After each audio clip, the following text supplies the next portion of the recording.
C sharp tutorial के part 3 में हम समझेंगे कि प्रोजेक्ट कैसे क्रिएट करते हैं, प्रोजेक्ट का बेसिक स्ट्रक्चर क्या होता है और program dot C S file का क्या रोल है और नेम स्पेस क्या होता है। प्रोजेक्ट क्रिएट करने के लिए सबसे पहले विजुअल स्टूडियो ओपन कीजिए। विजुअल स्टूडियो,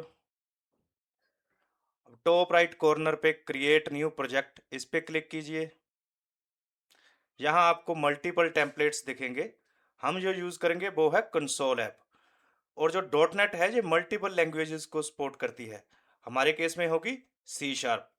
तो अब बॉटम राइट कॉर्नर पे नेक्स्ट पे क्लिक कीजिए। यहाँ मेक श्योर कर लेना कि हमारी जो सिलेक्टेड टेम्पलेट है वो कंसोल ऐप है और जो सिलेक्टेड लैंग्वेज है वो हमारी सी शार्प है।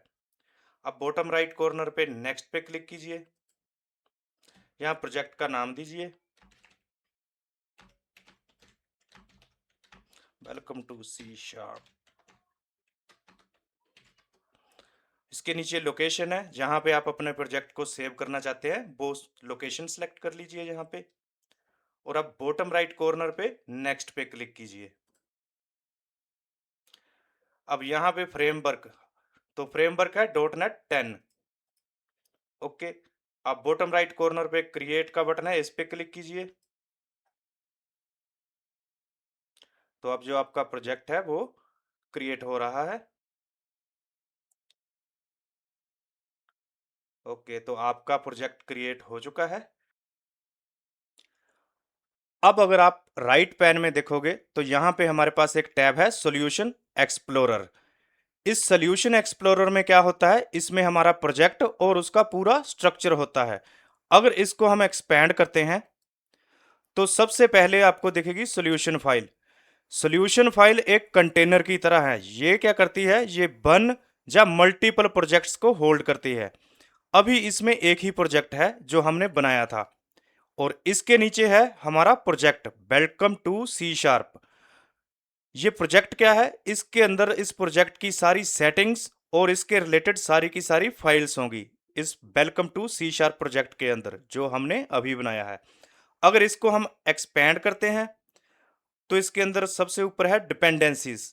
डिपेंडेंसीज क्या होती हैं, ये होते हैं थर्ड पार्टी पैकेजेस या लाइब्रेरीज जिनके ऊपर हमारा प्रोजेक्ट जो है वो डिपेंड होता है। अभी इसकी हमें ज़रूरत नहीं है, तो इस पार्ट को आप अभी स्किप कर दीजिए। आने वाले वीडियोस में हम इसको प्रॉपर्ली डिस्कस करेंगे। तो अभी के लिए इसको स्किप कीजिए। और इसके नीचे है हमारी program dot C S file. ये फाइल हमारी सबसे इंपॉर्टेंट फाइल है, क्योंकि जो भी हम कोड लिखेंगे वो इस program dot C S file के अंदर लिखेंगे अभी के लिए।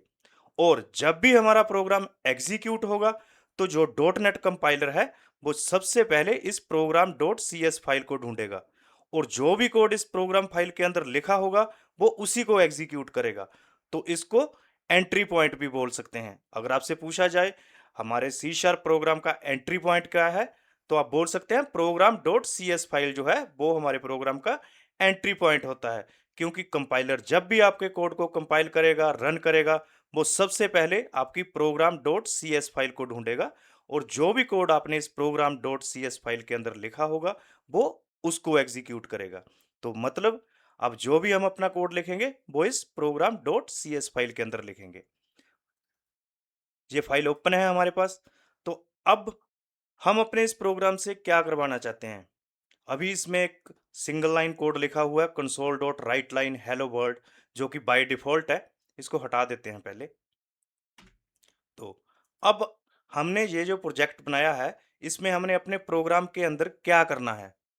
तो बेसिकली अभी हम क्या करेंगे, हम एक छोटा सा मैसेज अपनी कंसोल स्क्रीन के ऊपर प्रिंट करवाएंगे। अब कंसोल स्क्रीन क्या होती है, अगर हम रन कमांड ओपन करें और जहां टाइप करें cmd, तो ये जो ब्लैक सी स्क्रीन आपके सामने आई है इसी को बोलते हैं हम कंसोल स्क्रीन। जो भी हम इनपुट करेंगे या जो भी हमारी आउटपुट होगी वो हमें इसी कंसोल स्क्रीन के ऊपर दिखेगी। तो अब हम अपना पहला प्रोग्राम लिखते हैं। हम अपने प्रोग्राम से कंसोल स्क्रीन के ऊपर एक छोटा सा मैसेज प्रिंट करवाएंगे, welcome to C sharp programming. उसके लिए हम यूज करेंगे डॉट नेट फ्रेमवर्क की इनबिल्ट क्लास जिसका नाम है कंसोल। इसके अंदर एक मेथड है राइट लाइन। इस मेथड में हम आर्ग्यूमेंट पास करेंगे जो भी हमने मैसेज प्रिंट करवाना है, welcome to C sharp programming.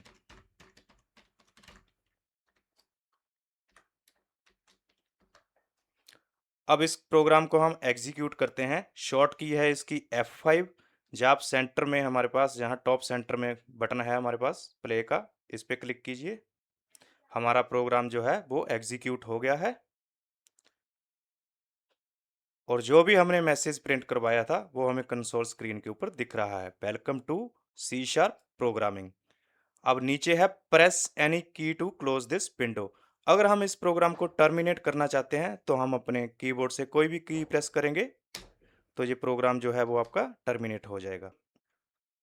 So console screen पे मैसेज प्रिंट करवाना बहुत सिंपल है। हमने क्या किया, जो भी मैसेज प्रिंट करवाना था उसको एज एन आर्ग्यूमेंट इस राइट लाइन मेथड जो है हमारा उसमें पास कर दिया, और ये जो हमारा राइट लाइन फंक्शन है ये हमारा कंसोल क्लास के अंदर है।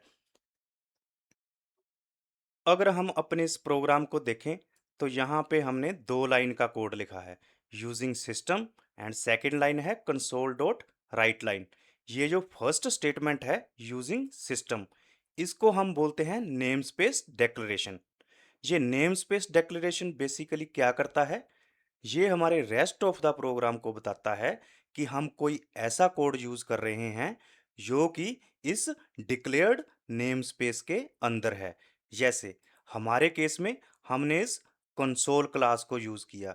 ये जो कंसोल क्लास है ये इस सिस्टम नेम स्पेस के अंदर है। अब अगर हम इस सिस्टम नेम स्पेस को हटा दें यहां से तो क्या होगा, तो हमारे पास एक एरर आ गया। एरर क्या है, the name console does not exist in the current context. अब अगर हम इस प्रोग्राम को बिल्ड करके देखें तो जब हम बिल्ड किया तो हमारे पास एरर आ गया, the name console does not exist in the current context. मतलब ये जो कंसोल क्लास है ये हमारे इस प्रोग्राम को नहीं मिल रही है। तो ये कैसे मिलेगी, जब हम इसका रेलेवेंट नेम स्पेस जो है वो यहाँ पे डिक्लेयर करेंगे। अब जैसे ही हमने नेम स्पेस डिक्लेयर किया सिस्टम, तो ये एरर हमारा चला गया। तो हम बोल सकते हैं कि नेम स्पेस क्या है, name space is a collection of classes अभी के लिए। लेकिन अगर हम नेम स्पेस की फुली क्वालिफाइड डेफिनेशन देखें तो वो क्या है, a namespace is a collection of classes, interfaces, structures, enums, and delegates. Namespace is used to organize code and avoid naming conflicts. अब ये जो क्लासेस हैं, इंटरफेसेस हैं, स्ट्रक्चर है, इनम्स हैं और डेलीगेट्स हैं, ये क्या होते हैं, ये हम अपनी आने वाली वीडियो में डिटेल में डिस्कस करेंगे। अभी के लिए आप याद रखो, name space is a collection of classes. Classes क्या होती हैं ये भी हम डिटेल में डिस्कस करेंगे अपने आने वाले वीडियोस में। सो अब तक हमने समझा प्रोजेक्ट कैसे क्रिएट करते हैं, सॉल्यूशन एक्सप्लोरर क्या है, हमारे प्रोजेक्ट का स्ट्रक्चर क्या होता है, और साथ ही साथ हमने समझा program dot C S file का क्या पर्पस है, और एक छोटा सा हमने प्रोग्राम लिखा। हमने ये भी समझा कि नेम स्पेस डिक्लेरेशन क्या होती है। तो इस वीडियो में सिर्फ इतना ही, मिलते हैं नेक्स्ट वीडियो में। Thanks for watching.